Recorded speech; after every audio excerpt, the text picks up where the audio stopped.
બધાને ભીખુભાઈ ખુમાણના રામ રામ. ઈશ્વર કોઈનું ખરાબ કરતો નથી. હરેક માણસને પોતાના કર્મ જ પોતાને નડતા હોય છે. ઈશ્વરને ભાઈ તમારી હારે શું વાંધો છે કે એ તમારું ખરાબ કરે, અને બીજાએ એના શું એટલો બધો કર્યો છે કે એને સારું કરે? ના ના ના ના, એવું નથી. પણ આપણા કર્મ એવા હોય એ આપણે ભોગવવાના જ રહે. હરેક કર્મનો સંગાથી કોઈ છે જ નહીં. પોતાના કરેલા કર્મ પોતાએ જ ભોગવવાના હોય છે. કાલનું દૂધ આજ દહીં થઈ જાય છે, એવી રીતે પૂર્વમાં કરેલા કર્મ એ ભાગ્ય બની જતું હોય છે. પણ જો સારા કર્મ કરેલા હોય તો ભાગ્ય બને, નકર દુર્ભાગ્ય બને. અને દુર્ભાગ્ય બને ત્યારે આપણે ઈશ્વરને દોષ દેતા હોઈએ કે ઈશ્વરે મારું ખરાબ કર્યું, ઈશ્વરે આમ કર્યું, ઈશ્વરે આમ કર્યું. ઈશ્વર કોઈનું ખરાબ કરે જ નહીં. આપણા કર્મ, આપણે જ્યારે ક્યાંય પણ દુઃખમાં એવી પરિસ્થિતિ સર્જાય ત્યારે પોતાના અંદર આત્માને પૂછવાની જરૂર છે. પોતાની છાતી ઉપર હાથ મૂકી અને પોતાના અંતર આત્માને પૂછો કે આપણે કેવા કર્યા છે, અને એના ફળ આપણે ભોગવવા જ પડે. આપણે કોઈ નિર્દોષનું લઈ લીધું હોય, હાવ નિર્દોષને આપણે ખોટી રીતે હેરાન કર્યા હોય, પણ જ્યારે આપણે અંદર આત્માને પૂછવાની કોશિશ કરીએ તો અંદરનો આત્મા કોઈથી ખોટું બોલે નહીં. કારણ કે એક અરીસો અને એક આત્મો એ બે કોઈથી ખોટું નથી બોલતા.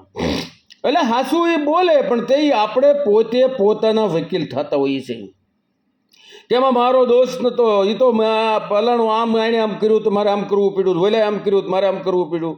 એ આપણો બસાવ છે. આપણે પોતે પોતાના વકીલ થઈએ એટલે છૂટી જઈએ એવું છે જ નહીં. કારણ કે જે કર્યા છે એ ભોગવવા જ પડે.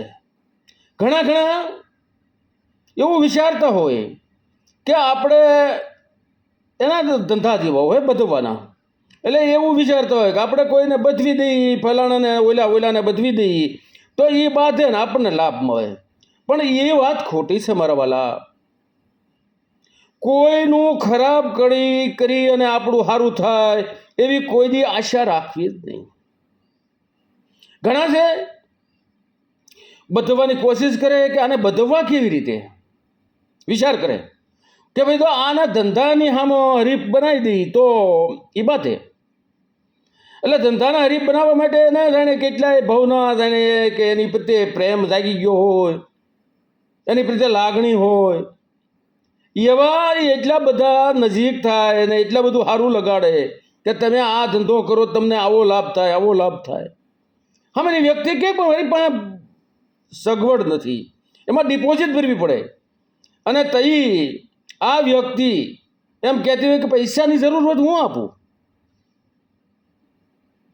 અને જે વ્યક્તિ પોતાની બહેન આવી હોય, પોતાની દીકરી આવી હોય, એને 500 કે 1000 રૂપિયા ન આપતા હોય એવા 25-50 હજાર રૂપિયા આપે, અને પછી વાટ જોતા હોય કે આ કઈ બાતે.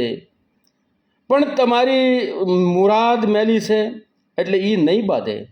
અને એની જ વ્યક્તિ જ્યારે હામી આવે ત્યારે ચોરની માં કોઠીમાં મોઢું હંગરી અને રોવે એવો ઘાટ થાય. ન કહેવાય ન હેવાય. એટલે આવી રીતે આપણા જ પાપ હોય, ઈશ્વરનો કોઈ દોષ ન હોય. આપણે એવા કર્યા છે એટલે આપણે ભોગવવાના હોય. અને ઈશ્વર કોઈનું ખરાબ કરતો નથી. એવી બે મારે નાની એવી વાત કરવી છે. એક સારણ, એની પાસે એક ભેંસ, બહુ સારી ભેંસ, અને એમાંથી એના દૂધાણામાંથી પોતાનું ઘર ગુજારણ હાલતે. એમાં સરવા ગઈ છે ભેંસ, અને એમાં કોહારિયાની માઇલપા પગ આવી ગયો અને બહેનો પગ ભાંગી ગયો. અને સારણને ખબર પડી. સારણ મળ્યો ઈશ્વરને ઠપકો દેવા, હે ઈશ્વર, મેં તારું શું બગાડ્યું? ભલા માણા, મારી ગરીબ માણાને આ આજીવિકા તે લૂંટવી લીધી, આજીવિકા છૂટવી લીધી. તને આમાં હું લાભ થયો? હે ઈશ્વર, મારું આવું હું કામ ખરાબ કર્યું, આવો આવો ઠપકો દે છે, માતાજીને ઠપકો દે છે. પણ એ સમય એવો હતો કે ક્યારે ધાડ પડવું આવે અને ગામ લૂંટીને વ્યા જાય, ક્યારે ગામ ભાંગીને વ્યા જાય, ક્યારે આવે અને ગામના ધણ હાકીને વ્યા જાય, કોઈના માલઢોલ લઈને વ્યા જાય. એ સમય હતો. અને બીજે દિવસે ગામની માઇલપા લૂંટારું આવ્યા, આખા ગામનું ખાડું હાકીને વ્યાઈ ગયા. અને ત્યારે આ સારણ, કારણ કે આની સારણની બેને પગ ભાંગી ગયો હતો એટલે સરવા નથી ગઈ, એટલે એ ઘરે હતી અને આખા ગામનું ખાડું લઈ ગયા અને આની બે સલામત રહી ગઈ. અને આખા ગામમાં તો આની એકની પાસે દૂધાણું. અને તઈ પાછો ઈશ્વરને એ કહેતો હતો કે હે ઈશ્વર, મારી પહેનો પગ ભાંગ્યો તોય હારા હાટું. એટલે માણસનું ઘણી ફેરું સ્વભાવ ઉતાવળ્યો હોય, માણસને તરત જોઈએ છે અને ઈશ્વર સમય માંગે છે. માણસને તરત જોતું છે અને ઈશ્વર સમય માંગે છે. ઈશ્વરને જે કાંઈ નિર્ણય હોય તમે વિચાર કરજો. 5 વર્ષ પહેલાં, 10 વર્ષ પહેલાં કે 20 વર્ષ પહેલાં કાંઈ પણ ઘટના ઘટી હોય એનો અંદરથી વિચાર કરો, આંખ વિશે વિચાર કરો તો એ તમારા હિત માટે જ હોય. એક મહારાજા, એ પોતાને એક અંગરક્ષક છે, પણ એટલો બધો અંગરક્ષક છે કે એ પોતાના પ્રાણની આહુતિ આપી દે પણ મહારાજાને રેઢા ન મૂકે. મહારાજાનો અંગત છે, એટલો બધો અંગત છે. અને જે કોઈ પણ અંગત હોય, રાજકારણમાં હોય તો ભલે, પદાધિકારી હોય તો ભલે, અધિકારી હોય તો ભલે, અને જૂના જમાનામાં રાજા મહારાજા હોય તો ભલે, એના જેટલા અંગત હોય ને એના વીરસા કરવા દાદા હોય કે આની પાસે કઈ હટે ને આપણો વારો આવે. પણ ભાઈ તમારામાં એટલી આવડત નથી, તમારામાં એટલી ટેવડ નથી, છતાં વિરોધ કરતા હોય. અને એમાં આનો બધાને એમ છે કે આ કોઈ પણ હિસાબે મહારાજ પાસેથી હટાઈ જાય. અને મહારાજ આને એટલો બધો લાડથી રાખે છે, કારણ કે સમજે છે કે આવો મારા અંગરક્ષક મળવો મુશ્કેલ છે. કારણ કે એ પોતાના પ્રાણ તજી દે પણ મારો વાકો ન થવા દે, એટલી બધી વિશ્વાસ છે. વિશ્વાસ કહેવો એ બહુ મોટી વાત છે. અને એમાં એક દિવસ નવા હથિયાર ખરીદવા છે અને હથિયાર બનાવવા હથિયાર લઈને આવ્યા છે કે આવા હથિયાર હું બનાવું છું. હથિયારની તપાસ કરે છે અને તપાસ કરતાં કરતાં એક તરવાર ઉપર આંગળી ફેરવવા જાય છે અને બીજા અરે વાત કરતાં કરતાં ખબર ન રહી અને તાણીથી જોરથી આંગળી તરવાર ઉપર પડી, આંગળી કપાઈ ગઈ. આંગળીના 2 ટેરવા કપાઈ ગયા અને લોહીની ધાર થઈ. બધા દોડવા મળ્યા, મહારાજની આંગળી કપાઈ ગઈ, આંગળી કપાઈ ગઈ.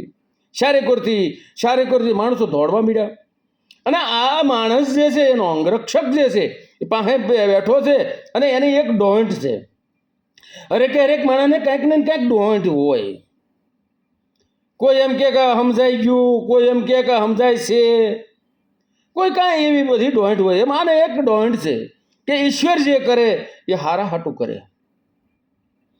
અને આજ આંગળી કપાણી ત્યારે પણ એણે એ જ કીધું કે ઈશ્વર જે કરે એ હારા હાટું કરે. અને ત્યાં તો ખજુરિયાઓને લાગ મળી ગયો. બધા કહેવા માંડ્યા કે મહારાજ આ તમારી આંગળી કપાઈ ગઈ અને આ તમારો માણસ. અને એ કહે છે હારું થયું. કહે છે હારું છું મેં નથી કીધું, ઈશ્વર કરે એ હારા હાટું કરે. તો કે એ બધું એક જ છું. અને મહારાજને ક્રોધ સીડ્યો. મહારાજે કીધું કે જાઓ દેશ નિકાલને સજા કરું છું. આ માણસ વહી ગયો. પણ નિયમ એવો છે કે કોઈ પણ માણસે ક્રોધની માઇલપા કોઈ પણ નિર્ણય ન લેવો. અને ખૂબ રાજી થઈને તો એ કોઈને વસન ન દેવું. આ બેયની માઇલપા પસ્તાવાનો જ વારો આવે. એમ મહારાજે એને કાઢી મૂક્યો. પાટાપીંડી છા, થોડા દિવસ છા તો રોઠો વહી ગયો. મહારાજ હવે તો બીજા અંગરક્ષક રાખવા પડે. પણ બીજા રાખ્યા એને આની પ્રત્યે લાગણી નહીં. કારણ કે બીજાને તો નોકરી કરવી છે. ઘણા નોકરી કરતા હોય અને ઘણા ફરજ બજાવતા હોય. ફરજ બજાવવી એમાં અને નોકરી કરવી એમાં હાથી ઘોડાનો ફેર છે. ઓલો અંગરક્ષક હતો એ ફરજ બજાવતો હતો અને આ બીજા જે રાખ્યા એ નોકરી કરે છે. અને મહારાજાને એમ થયું કે હાલ મારે શિકાર કરવા જવો છે, એટલે શિકારે ગયા છે. હારે આ અંગરક્ષકો છે, પણ આ તો અજાણ્યા છે, બીજા છે. જંગલની માઇલ પાઈ ગયા, અને જંગલની માઇલ પાઈ હરણની પાછળ મહારાજ પોતાનો ઘોડો વાંક કરે છે, અને આવડા ઠાકી ગયા. એટલે જે બીજા હારે આવ્યા હતા એણે કીધું કે આગળ મહારાજા આવશે પાછા, હવે આપણે ઠાકી ગયા છીએ, ઊભા રહ્યો. અને આગળ મહારાજ પાછા બોલશે, એ ઊભા રહી ગયા, હારી ગયા નહીં. અને મહારાજ અંદર વિયાઈ ગયા. આવડાને એમ થયું કે હવે એ બીજા રસ્તેથી વિયાય છે, એટલે આ જે બીજા હતા અંગરક્ષકો એ રાજમાં વિયાવ્યા. આ બધું મહારાજ રણની વાં જાય છે, ખબર રહી નહીં, કંઈક અંદર વિયાઈ ગયા. અને ત્યાં ભીલ લોકો પોતાની માતાજીને બલિ ચડાવવા માટે બલિ ગોતે છે, અને એમાં આ મહારાજ નજરે સીડ્યા. એને ક્યાં ખબર છે કે આ મહારાજ છે, કોણ છે? આ તો ભીલ લોકો છે. એને પકડી લીધા, પકડી અને ટૂંકમાં માતાજીની પાસે લઈ ગયા, નિર્વસ્ત્ર કર્યા, અને એને બલિ ચડાવવા માટે કપાળમાં તિલક કર્યું અને ઊભા રાખ્યા છે. મહારાજને નક્કી થઈ ગયું કે હવે કાળ આવી ગયો હામો, પોતાને હવે મૃત્યુને ઘડી બગડીમાં છે, અને ભૂવો હાથમાં તરવાર, ખુડી તરવાર લઈને આવે છે. મહારાજને જો હવે આગળ ઘડી બે ઘડીમાં આપણું આવી બન્યું છે, કારણ કે હવે તો બલિ ચડાવી દે. પણ આ જે ભૂવો આવ્યો એને સેલ્યુકી વારનો તપાસ કર્યો કે બલિ યોગ્ય છે કે નહીં, અને તપાસ કરીને કીધું કે ભાઈ જવા દો, આ બલિ નથી, આ બલિ ન હાલે, કારણ કે આ ખંડિત છે, આની આંગળી કપાણેલી છે, એટલે ખંડિત છે, ખંડિત બલિ ન હાલે. અને મહારાજને છૂટા કર્યા. પણ જેવા તેવા જેમ તેમ કપડાં પહેર્યા ન પહેર્યા, પોતે દોડવા મીડ્યા છે. ઘોડો તો ક્યારનો ભાગી ગયો છે. પોતે દોડીને પોતાના રાજમાં આવ્યા.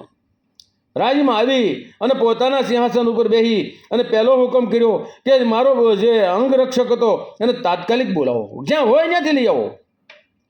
ગોતવાઈ ગયા, ગોતીને આવ્યા છે કે ભાઈ તું કહેતો તો એ હાસુ ઈશ્વર જે કરે છે એ હારા હાટું કરે છે, અને તે કીધું એમાં મને કારણ કે મને પકડી લીધો તો ભીલ લોકોએ, અને માતાજી પાસે લઈ ગયા, મારો બલિ ચડાવી દે, પણ આંગળી ખંડિત હતી એટલા માટે હું બચી ગયો. એટલે ઈશ્વરે મારું સારું કર્યું, એમાં કોઈ બેમત નથી. પણ મેં તને કાઢી મૂક્યો, એમાં તારું હું સારું થયું. અને ત્યારે આ માણસ કહે છે કે મહારાજ એક ને એક બે જેવી વાત છે કે જો આજ તમે મને ન કાઢી મૂક્યો હોત તો હું તમારી હારે હોત, અને આવડા આ જે હજુરિયા ખજુરિયા વી આવ્યા એમ હું વિયો ન આવ્યો હોત તો હું તમારી હારે જ હોત.